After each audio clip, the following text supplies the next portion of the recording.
Now, we could take lots of space trying to unlock the mystery of why some guys won't attend a men's retreat. Every year we hear a galaxy full of excuses, but this might be what men really want to tell the guy named Dave who's trying to get them to fill out a retreat application. Stop, Dave. I'm afraid. So let's try to address those fears. Could this be your song? I'm afraid of Americans. I'm afraid of Americans. Or could it be you're concerned your roommate might be a little too aggressive with his hugs? Perhaps you're scared you'll be paired up with a roommate who says this is his goal for the weekend. I love to make people feel uncomfortable. Speaking of uncomfortable, maybe you're afraid of being asked to join a small group led by this guy. Each soulmate pair will be placed within the device. And then you may ask them any question you want about anything that you want. The object is to learn all that you can about each other. Or you might think you'll be asked to do a stressful assignment. All right, people, we're going to try something a little different today. We are going to write an essay of no less than 1,000 words. There are no less than 1,000 fears or excuses, but they can be overcome. So let's talk with some guys who did just that. Guys like Eric Peter.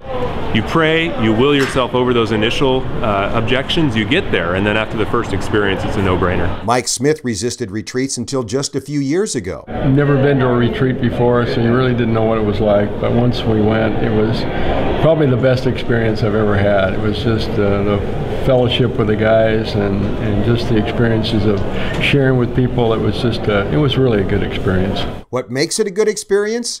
Don Alexander says it certainly isn't the great jokes being told. If you think there's going to be bad jokes,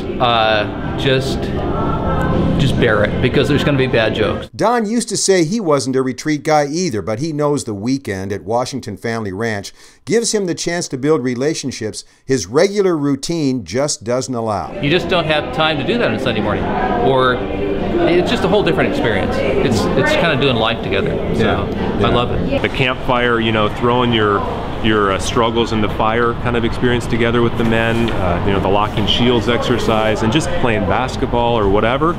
All those things are excellent bonding times. They really refresh you from the inside out. So will this be the year you finally say, okay, enough excuses? Tom Stevens says if you're still wavering, just decide to do this. Get out of the boat. So many people that I've talked to have come back saying, you know what, that was a really, really good weekend. That was a weekend that I needed. You know, I didn't even know I needed it, but I needed it. Or that was a time that, well, I was really filled. The Lord was really moving this weekend. We have some awesome men in our church and guys that want to come alongside you, as well as guys that are struggling. And that's a family. That's real life. So. Okay, so here's the toughest question I'm going to ask you. Are you going this year? I would love to go this year. Okay. And Lord willing, that's going to happen. So be like Eric and the other men. Fight through the fears and excuses and go to this year's men's retreat. It's even being endorsed by a famous sea captain. J'étais alors un jeune lieutenant guère plus âgé que vous ne l'êtes.